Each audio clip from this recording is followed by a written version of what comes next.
Cumprimento os irmãos com a paz do Senhor, amém? Gente, estou muito feliz.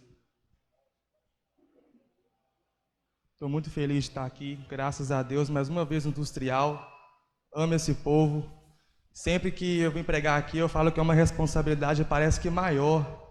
Eu tenho aqui meus dois professores sempre me vendo. Eu lembro que a primeira vez que o Gustavo me viu pregar foi depois da conclusão do CCR. Eu lembro que estava a turma toda ali, e eles perguntaram quem ia ser o próximo, quem ia ser o primeiro. Todo mundo ficou calado, não lembro se foi o Gustavo ou o William que falou HG. Eu lembro que meu corpo levantou, mas meu espírito ficou no mesmo lugar. Fiquei ali, nossa, totalmente nocauteado. Mas graças a Deus foi muito bom, Deus proveu, Deus me ajudou, graças a esses professores que eu tenho aqui hoje, Elioná e Gustavo. Quem trouxe a Bíblia comigo, o livro de Atos, capítulo de número 4, versículo de 1 a 4.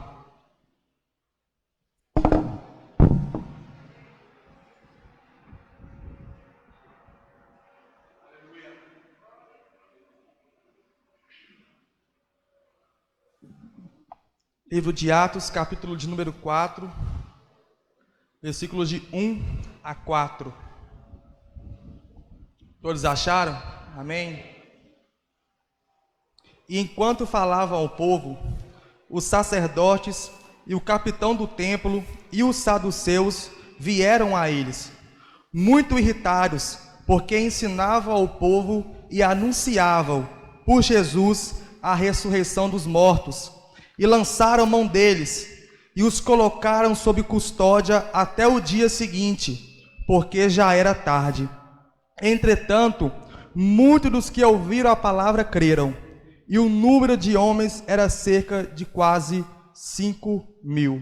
Pode se assentar, deixa a sua Bíblia aberta, não feche ela. Nós vamos ler alguns textos ainda. Eu peço que vocês prestem muita atenção na introdução, porque se perdemos um pouco da introdução, você não vai entender o desenvolvimento e vai boiar na conclusão. Então preste muita atenção, fazendo um favor. Quando nós falamos de Atos, precisamos entender quem escreveu o livro de Atos. Atos dos Apóstolos é escrito por Lucas. Lucas, aquele mesmo homem que escreveu o Evangelho de Lucas, algum tempo atrás, algumas datas. Lucas, ele não era apóstolo. Lucas nem sequer chegou a ver Jesus. Lucas era um médico que se tornou historiador. E ele, por curiosidade, quis saber de quem era esse Jesus, quis saber as obras de Jesus. Eu não gosto muito de, até aprendi isso no CCR, não se deve aplicar durante uma introdução. Mas esses dias para trás eu vi o reverendo Augusto Nicodemos falando de Lucas e algo me chamou muita atenção. Ele vai comparar Lucas, o Evangelho de Lucas e Atos dos Apóstolos com Apocalipse de João. Ele vai olhar aquilo e falar, olha, o livro de Apocalipse, ele é um livro que foi dado por revelação, aonde o céu se abriu e ali desceu Cristo e falou com João, toma, escreve isso. Mas Lucas ele não recebeu nenhuma revelação. Lucas não recebeu nenhuma visão, ele não viu nada. Apenas pela sua dedicação, pela sua vontade, ele pegou a sua prancheta, a sua caneta e foi atrás descobrir quem era esse Jesus. E o Nicodemos termina falando o seguinte, olha, Apocalipse foi dado de forma sobrenatural para a igreja, glorificado, muito bom, mas Lucas foi dado de forma natural, que também é glorificado por Deus. O Evangelho de Lucas está no mesmo lugar que está Apocalipse, no Novo Testamento. Apocalipse não se torna mais importante que o Evangelho de Lucas, pelo fato de ter dado como fato de visão ou revelação. Então você também, meu irmão, você que muitas vezes questiona a Deus, que não vê nada, muitas vezes não tem uma experiência, talvez não é a sua área, estude a palavra de Deus, você também será honrado por isso. E Lucas é esse homem dedicado. Lucas pega a sua prancheta e começa a passar por vários lugares, como Jerusalém, como Judeia, como a Galileia, para conhecer sobre esse Jesus. No versículo 1 do capítulo de número 1 de Atos, vai começar da seguinte forma: o primeiro tratado fiz. Esse tratado aqui significa o Evangelho de Lucas, que ele escreveu um tempo atrás: ó Teófilo, sobre tudo que Jesus começou tanto a fazer como a ensinar. Teófilo não é o nome de alguém. Teófilo é o título que é dado a alguma pessoa importante em Roma, ou seja, alguém com muita autoridade, alguém com muito poder, mandou Lucas, financiou Lucas para fazer essa história, ou seja, tinha mais gente querendo saber sobre Jesus. Teófilo é esse homem que vai financiar a ida de Lucas. E Atos, meu irmão, nós temos como pentecostais uma visão um pouco diferente dos nossos irmãos tradicionais. Existe uma hermenêutica pentecostal.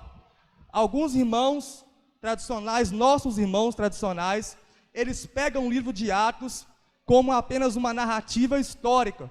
E eles falam o seguinte: olha, como Atos é uma narrativa e conta histórias, nós não podemos tirar doutrinas dentro de Atos, porque é apenas uma narrativa. Porém, em um livro do teólogo pentecostal Gutierre Siqueira, o livro chama Revestidos de Poder, ele vai falar a seguinte frase: a narrativa bíblica não é somente registro histórico, mas também é material teológico. O que ele está dizendo com isso? Que dentro de Atos, nós não tiramos apenas histórias, daqui nós tiramos também doutrinas. De acordo com uma hermenêutica pentecostal, no livro de Atos, não é apenas uma narração, mas também é uma história que vai contar e vai nos ensinar doutrinas. Ou seja, Atos, como diz Robert Menzies no seu livro Pentecostes, Atos é a nossa história. Atos é o nosso espelho, é o livro a qual nós olhamos e tiramos a base da nossa doutrina nos dias de hoje. Atos, meus irmãos dos apóstolos, irmãos, não é somente para conhecermos histórias do passado. Atos é o livro que Deus colocou na mão da igreja para montar doutrina e para conhecermos mais da palavra de Deus. E no livro de Atos, do capítulo 1 até no final dele, todas as ações, todas impulsionadas pelo Espírito Santo. Vai citar o Espírito Santo em todas elas. É o livro que vai falar mais sobre o Espírito Santo. Atos dos Apóstolos. Não dá para olhar para esse livro e falar que é apenas uma contação de histórias. Não, Atos contém doutrinas. Eu preciso que você entenda isso para que no decorrer da mensagem você fique pensando: não, mas eu acho que isso aí não pode montar doutrina. Pode sim, é Atos, é a nossa história. O texto, no capítulo de número 1, começa dando uma informação muito importante para a gente. Qual é? O texto vai começar falando de poder, algo impactante que está para receber. Olha para você ver no versículo 4 e 5, capítulo de número 1. E tendo se reunido com eles, ordenou-lhes que não partissem de Jerusalém, mas que esperassem a promessa do Pai, que disse ele: de quem ouvistes. Porque João verdadeiramente batizou com água, mas vós sereis batizados com Espírito Santo dentro de poucos dias. Aqui está uma promessa para a igreja, que João batizou com água, mas virá alguém que batizará com o Espírito Santo de Deus. Mas há uma condição aqui: Cristo ordena que todos fiquem em Jerusalém, até que o Espírito Santo desça sobre eles. Se nós queremos, irmãos, nos dias de hoje, experimentar coisas de Deus, temos que dar ouvido para o que Deus fala conosco. Deus muitas das vezes vai falar para ficarmos em tal lugar, fazermos tal coisa, e às vezes nós saímos desse caminho e queremos experimentar esse poder de Deus. A ordem de Cristo é: fique em Jerusalém, é lá que eu vou manifestar, é lá que o Espírito Santo vai descer, e eles obedecem: fique em Jerusalém. Mas o que me intriga nessa questão aqui é a resposta dos discípulos mais para frente.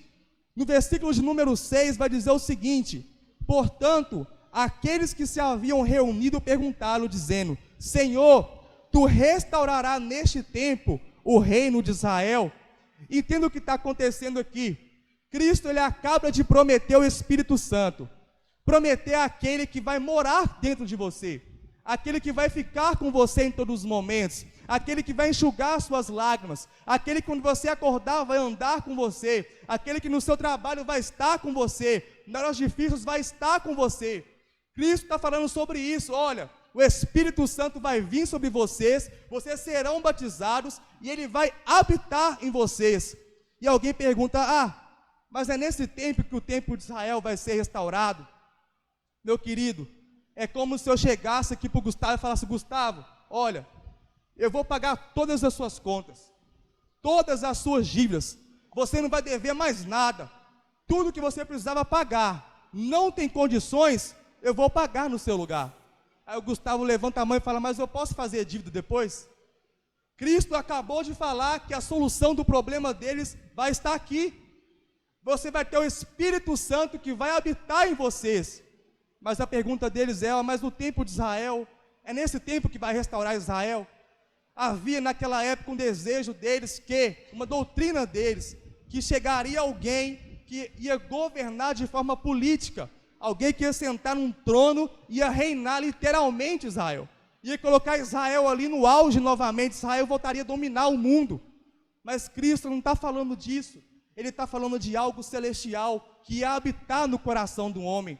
Mas aquele desejo daqueles homens, de instaurar um templo de Israel, era tão grande, que eles não conseguem entender a grandiosa promessa que Cristo fez para eles. Meu querido, Cristo nos faz promessas tão grandes, nos dias de hoje também, mas preocupamos com coisas que tem no desejo do nosso coração. Às vezes o nosso coração fala muito mais alto, grita os nossos desejos, nossos sonhos, grita no nosso coração, enquanto Cristo já fez uma promessa tão grande para nós, que o Espírito Santo ia morar no nosso coração, que ele ia habitar dentro de nós, ele ia estar com nós em todos os momentos. Irmãos, precisamos entender que o Espírito Santo ele é suficiente. Muitas das vezes as coisas não podem fluir, mas você tem um Espírito Santo para conversar. Muitas coisas podem passar até do limite na sua visão, mas o Espírito Santo não perdeu o controle dele. Ele está dentro de você, ele está cuidando de você. Nós precisamos entender essa verdade para que não possamos cair no mesmo erro que essas pessoas caíram. É como se eu chegasse para alguém aqui e falasse, meu irmão, Reginaldo, você vai para o céu, meu irmão. O Reginho falasse comigo, mas lá no céu tem banheira? A grande notícia é, você vai para o céu, mas está preocupado com o desejo do seu coração. Está preocupado com o seu eu, com o seu ego, aquilo que você quer, não aquilo que Cristo prometeu para eles. O que me chama a atenção é que é o seguinte, Cristo ele fala isso, os discípulos perguntam, mas a resposta de Cristo, ela é mais completa que a pergunta deles. Acompanhe o versículo 7 comigo. E disse-lhes, não pertence a vós saber os tempos ou as estações que o Pai estabeleceu pelo seu próprio poder. Meu querido, a resposta de Jesus, ela é completa, ela é direta na cara deles, como se fosse hoje uma tirada neles, uma tirada gospel. Tende comigo, versículo 7, acompanhe. E disse-lhe, não pertence a vós saber os tempos. A palavra tempo aqui, no grego, é cronos, a mesma ideia de cronômetro, segundos, minutos e horas. E Jesus fala o seguinte com eles, olha, o tempo da terra, não compete a vocês a saber o tempo da terra, não compete a vocês a saber o tempo que o homem estabeleceu. E ele continua o versículo ainda, ou as estações, algumas versões vai estar tempo também, estações aqui é kairos, kairos significa o tempo de Deus. Cristo fala o seguinte para eles, olha, não compete a vocês a saber o tempo humano, o tempo terreno e muito menos o tempo divino. Compete a vocês apenas descansar. Se nós entendemos essa verdade, nós não vamos ficar ansiosos, porque aquele que é dono do tempo está morando dentro de mim. Aquele que controla o tempo terreno e o tempo divino mora dentro de mim. Por que eu vou ficar perdendo a cabeça? Por que eu vou perder meu descanso, perder o meu sono? Tranquiliza, descansa nele. O tempo, cronos, tempo da terra, é ele que cuida. E o tempo kairos, o tempo de Deus, também é ele que cuida, irmão. E assim como nos dias de hoje, temos tantos sonhos também, mas queremos que o nosso sonho se realize exato momento. Olhamos para o nosso cronos, o tempo da terra e queremos estabelecer, determinar. Olha, eu tenho poder da palavra, então eu vou falar o seguinte: tem que acontecer tal coisa. Eu determino, eu decreto, eu tomo posse. Irmão, a sua palavra não tem poder nenhuma. A sua palavra tem poder se Deus lá de cima assinar. A única palavra que tem poder é a palavra de Deus. Nós precisamos entender que o meu desejo, juntando com a minha palavra, não tem utilidade nenhuma. Mas se o meu sonho, o meu desejo está ligado com Deus, e a minha oração é em cima disso, você pode ter certeza que aí sim vai ter efeito. Vamos para o versículo de número 8, nós vamos ler bastante. Mas recebeis o poder quando vier sobre vós o Espírito Santo, e sereis minhas testemunhas, tanto em Jerusalém como na Judeia e Samaria, e até a última parte da terra. Aqui esse versículo, ele vai falar de uma das funções do Espírito Santo. Nós temos tantas confusões no que é ser cheio do Espírito Santo. No versículo 8, já vai nos falar o que é ser cheio do Espírito Santo. Mas recebereis poder quando vier sobre vós o Espírito Santo, e sereis minhas testemunhas.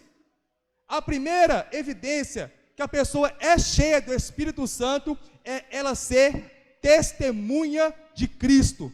A primeira coisa que acontece quando o Espírito Santo desce sobre uma pessoa é ser testemunha. É isso que a Bíblia nos fala. É isso que a Escritura fala conosco. O que é ser testemunha? É falar de Deus, testemunhar sobre o que você conhece de Cristo, falar do Evangelho de Deus. Isto é ser testemunha.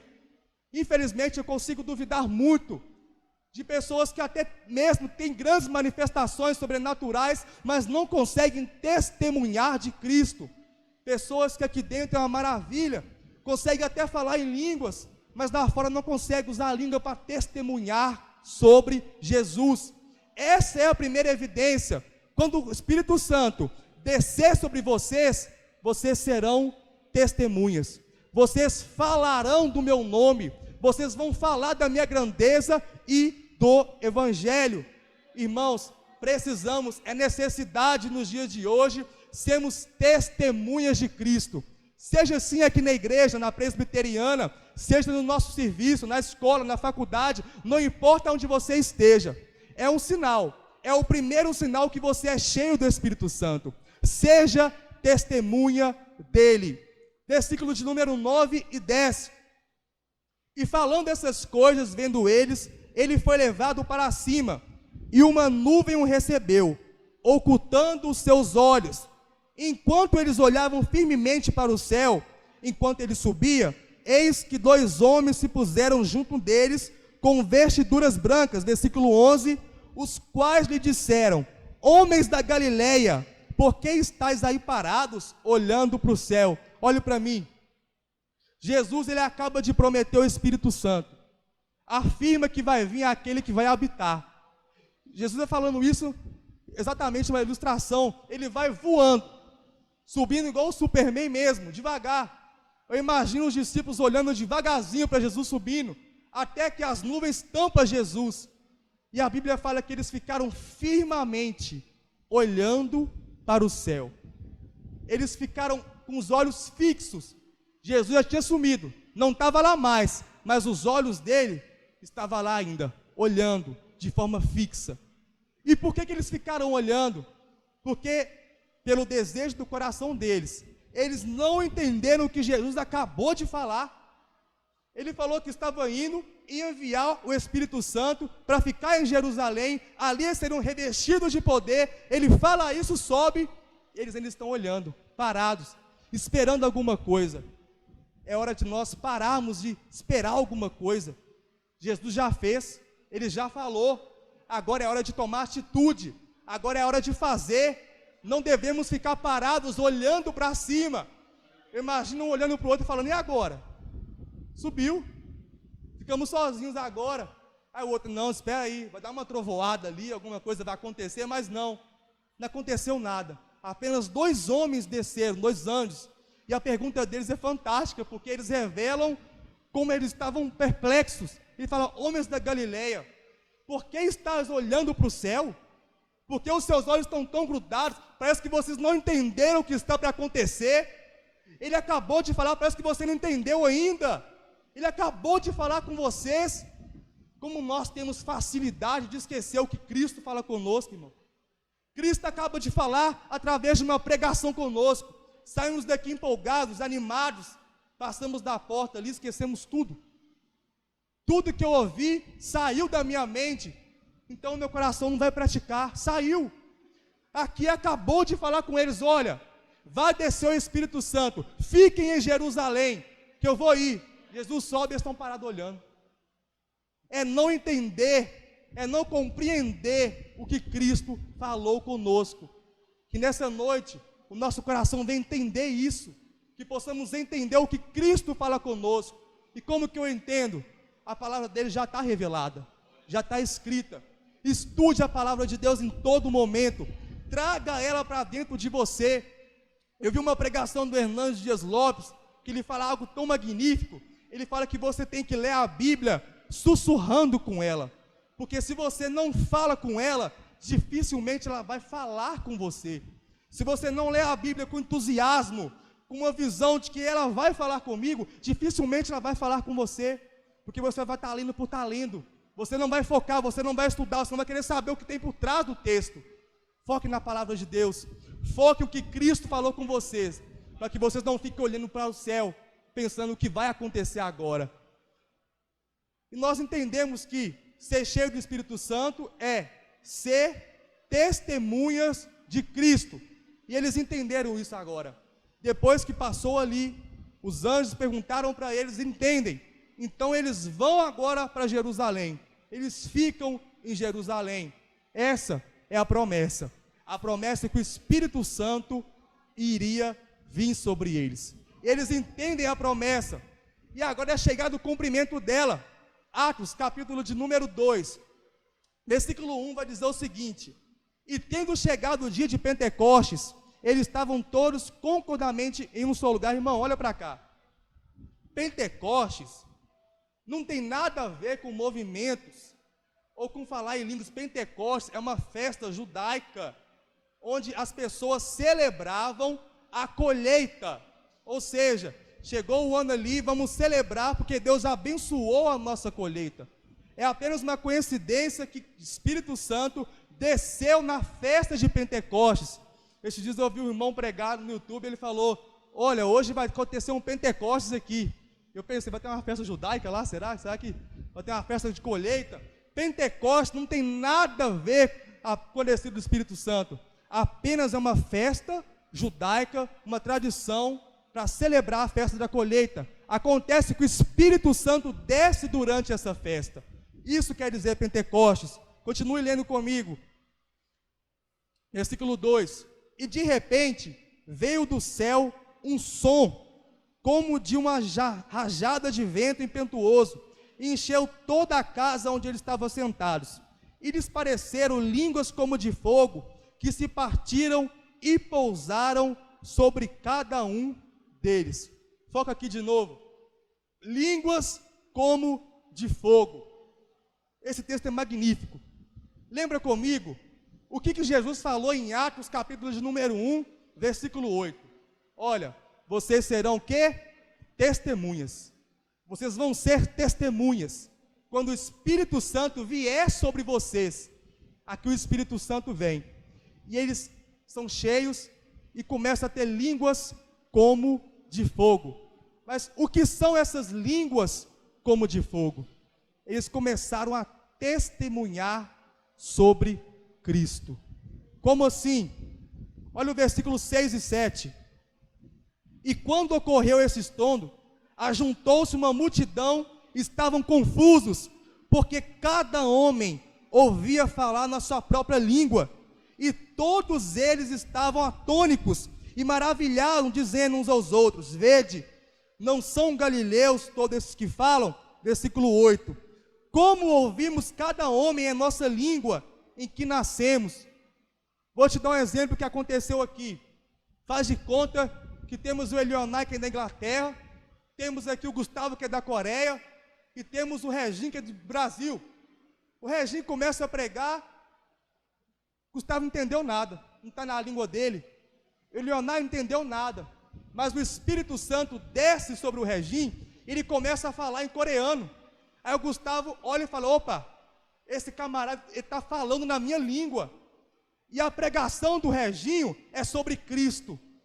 O Reginho nunca aprendeu a falar em coreano, mas quando o Espírito Santo desce sobre ele, ele começa a testemunhar sobre Cristo na língua do Gustavo. É isso que aconteceu em Atos 2. Aqui estavam vários representantes de vários lugares.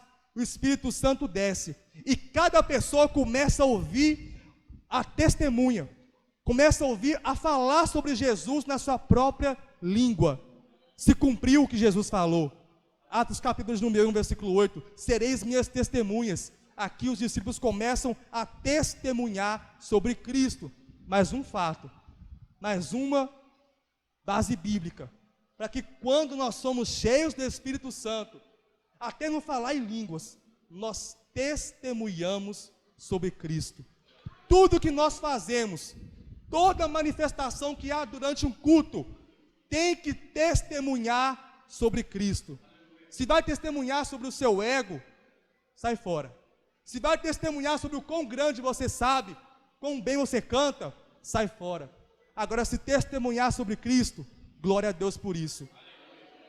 Eles começaram a falar em idiomas ali, mas nós precisamos entender que somos pentecostais. Nós acreditamos que há dois tipos de dons de línguas. Nós cremos que há um dom que aconteceu em Atos 2, que são idiomas terrenos, e acreditamos também num idioma, não é que não é terreno, um idioma que não é inteligível, melhor dizendo, em 1 Coríntios capítulo 14.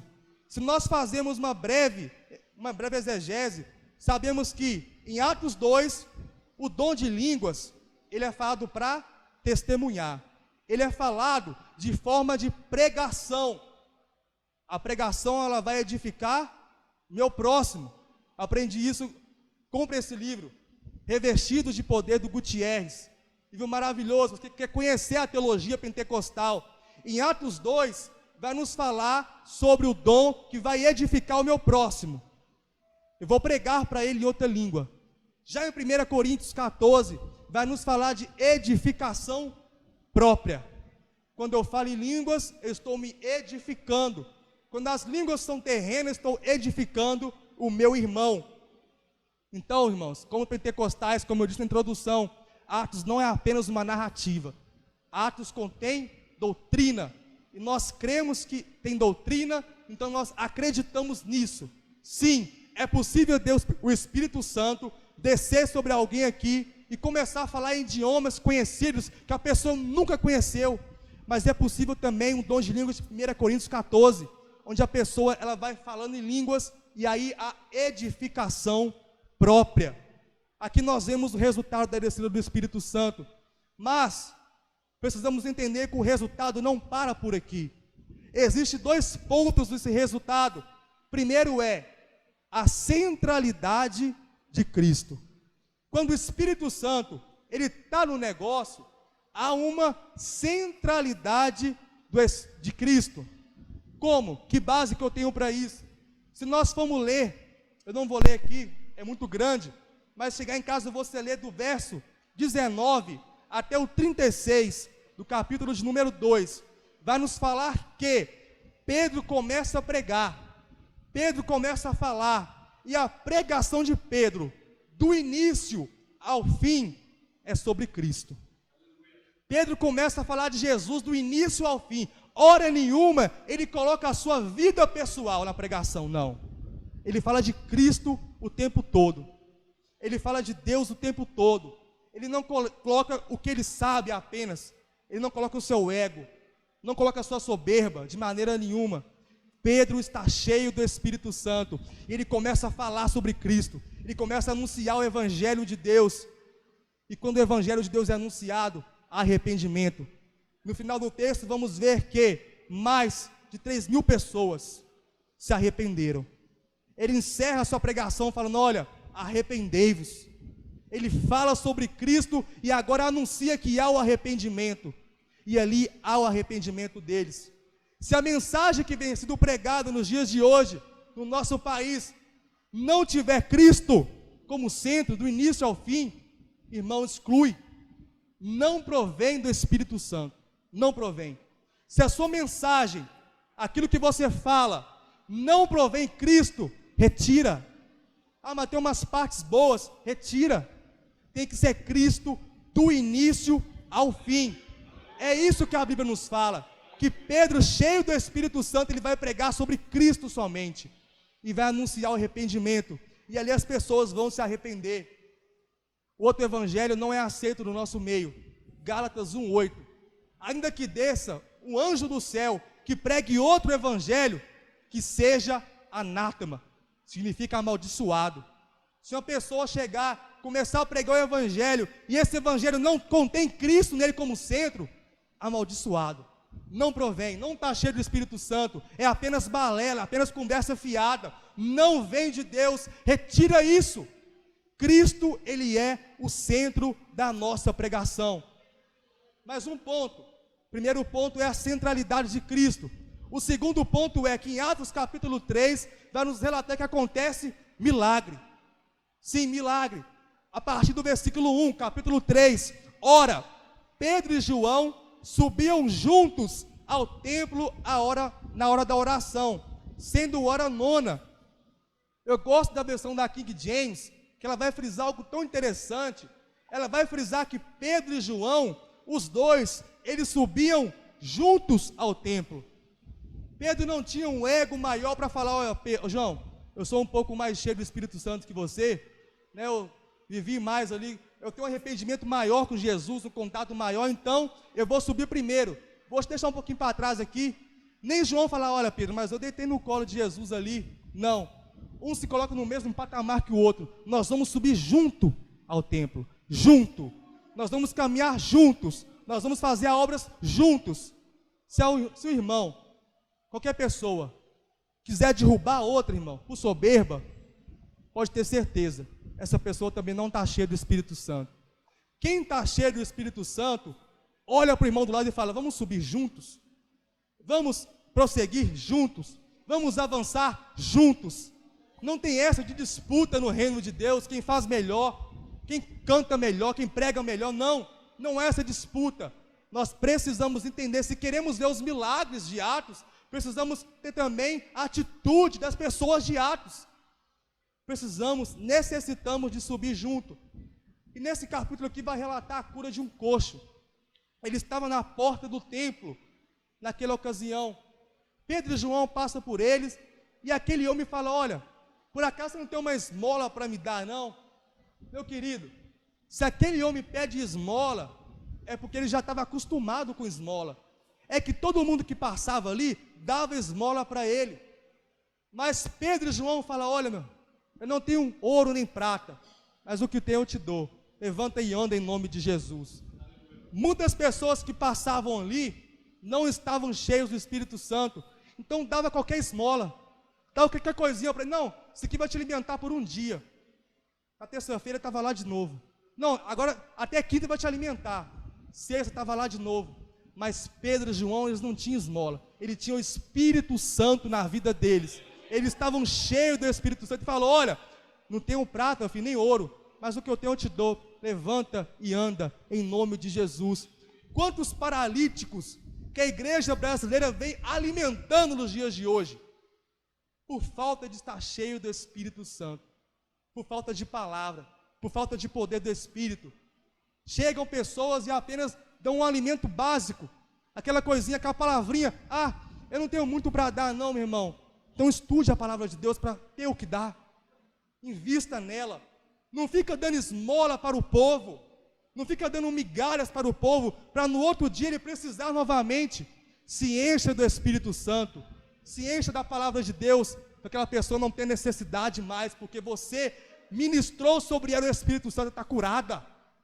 Precisamos entender isso. Não vivemos de esmola, mas vivemos pelo Espírito Santo de Deus. O que me chama a atenção, assim que acontece isso, Aquele coxo, ele é curado. Muitas pessoas começam a procurar Pedro e João e falam: olha, ora por mim também, olha, eu estou aqui também. Mas Pedro e João vê que aquelas pessoas estão começando a adorar os dois. E ele rejeita isso. Aquela famosa, só lhe deu glória. Somente Deus a glória. Eles falam: olha, isso aqui não provém de mim não, varão. Isso aqui não vem de mim não, isso aqui vem de Deus. Tanto que falta isso no dia de hoje. Tanto que falta isso, irmãos. Nós vemos tantas coisas maravilhosas acontecendo, sim. É bênção de Deus, muitos milagres. Mas assim que acontece, a pessoa se vangloria mais ainda. Aí eu fiz porque eu fiquei 3 dias de jejum, então é por isso que aconteceu. Não, eu orei 12 horas, graças a Deus. É por isso que você está andando. Não. Aconteceu porque Cristo, Ele é Rei. E Cristo, Ele reina. E Cristo, Ele faz. Não provém de você. Ele provém de Deus. E Pedro, ele vai encerrar a pregação dando esse arrependimento de novo. Presta atenção comigo. Atos, capítulo de número 2, ele prega do 19 ao 36. As pessoas se arrependem. Aqui, no capítulo 3, ele faz um milagre. Deus faz um milagre através da vida dele. O que me chama a atenção, assim que acontece um milagre, ele prega novamente. Ele mal acabou de fazer um milagre e já começou a pregar de novo. O que me chama a atenção é que tem milagre? Tem, mas tem palavra? Tem grandes coisas acontecendo? Tem, mas tem a pregação bíblica? Ah, onde que eu vou, nasce até dente de ouro. Beleza, tem pregação bíblica? Aonde que eu vou, se um paralítico chegar lá, sai levantando. Beleza, aqui também saiu levantando. Mas tem pregação bíblica? Tem a exposição da palavra de Deus? Se em um lugar há muitos milagres e não há uma pregação seguinte, rejeite. Também não está cheio do Espírito Santo, irmãos. Não é de se assustar que Satanás se transfigura de anjo de luz. Satanás não está preocupado se você vai levantar de uma cadeira de roda, se você vai voltar a enxergar ou a falar. Ele está preocupado com o seguinte: será que essa pessoa vai se arrepender dos pecados dela? É muito fácil a pessoa ser curada de uma enfermidade e no outro dia ela está totalmente curada na gandaia. Muito fácil. Agora é impossível uma pessoa se arrepender de coração e no outro dia está numa gandaia, porque o Espírito Santo vai trabalhar no coração dela. Então não procure milagres, procure palavra, procure as Escrituras, porque aonde tem as Escrituras, de forma automática vai ter os milagres. Você não precisa procurar, é espontâneo, acontece. Pedro pregou, arrependeu, teve milagre, pregou de novo, anunciou as Escrituras. E muita gente tem medo de estudar as Escrituras e fala: não, eu acho que se eu estudar isso aqui eu vou ficar meio descrente, né? Eu acho que eu vou meio que esfriar. Eu gosto de uma frase do Iago Martins que ele fala: a teologia, ela não esfria o crente, ela apenas apaga o falso fogo. Aquilo que você acreditava que era verdade, você vê que não é. Irmãos, teologia é estudo das Escrituras, é estudo da Bíblia. Como que a Bíblia pode te esfriar? Como que estudando essa palavra de Deus pode apagar um fogo no seu coração? É impossível. Pelo contrário, quanto mais você estuda as Escrituras, mais o verdadeiro fogo de Deus vai queimar no seu coração. Porque você vai entender a verdade, aquilo que era falso vai sair, e você vai compreender o Evangelho. E eu gosto de uma frase de Lutero, que ele vai dizer o seguinte também: qualquer ensinamento que não se enquadre nas Escrituras deve ser rejeitado, ainda que faça chover milagres todos os dias. Pode acontecer milagre todos os dias. Pessoa ser curada, pessoa aconteceu isso. Se enquadrou nas Escrituras? Se enquadrou na palavra de Deus? Não. Então rejeite. Não provém de Deus. Vimos aqui que quando o Espírito Santo, ele era apenas uma promessa, algumas pessoas ficou dispersas olhando para o céu. Não entenderam o que era promessa. Quando entenderam, foi para o lugar certo. Esperou, aconteceu, o Espírito Santo desceu, eles foram testemunhas. E agora o resultado é que eles estão cheios. E quando está cheio do Espírito Santo, irmão, pode ter certeza, há palavra de Deus, há testemunhas de Cristo, há milagres que acompanham a palavra de Deus. Precisamos entender essa verdade. Precisamos aprofundar nas Escrituras. O meu povo perece por falta de conhecimento. Hoje o Espírito Santo está dentro do meu coração, dentro do seu coração. E é Ele que nos impulsiona a estudar essa palavra. É Ele que coloca esse fogo no nosso coração. Não fique como aquelas pessoas olhando para o céu, esperando um sinal. Meu querido, como lá, Jesus ele veio. Olha a situação daquelas pessoas. Jesus veio, caminhou com eles, morreu, ressuscitou, ficou 40 dias com eles. Eles não entenderam nada. Custaram para entender. E assim é eu e você hoje. Jesus já veio, já morreu, já ressuscitou, ficou 40 dias com os discípulos, prometeu voltar, e estamos ainda olhando para o céu, esperando algo. Com nós já aconteceu. O Espírito Santo já desceu sobre o meu e sobre o seu coração. Que nessa noite você entenda essa verdade, e que você cumpra os princípios dessa verdade. Sou cheio do Espírito Santo? Sou, beleza. Seja testemunho de Cristo. Pregue a palavra de Deus com fidelidade. E assim, de forma natural, vai acontecer os milagres de Deus que vai acompanhando. Se coloca de pé, eu quero orar com você.